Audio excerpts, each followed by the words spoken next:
Hi, welcome back to our channel. In this video, I will show you how to get Canva Pro Team Invite link. In order to do that, head over and click on this team name right here, and then click on the settings. From in there, you should be able to see in here your Canva settings. So what you can do is you can head over and click on this people right around here. In order to actually invite them, what you can do is you can head over and click on this invite people under the people right here. And then from in there, it will show you this. So you can invite people by just putting in here the email address.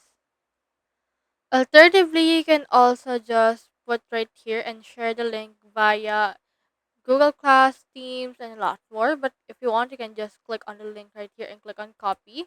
Now you can also deactivate that link if you want to as well. So you can invite them via email, via Google Classroom, and a lot more.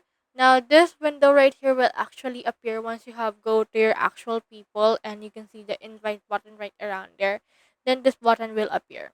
Just copy the link and then share this to people that you want to share it with. So that's how you get Canva Pro Tip invite link. Hope we help.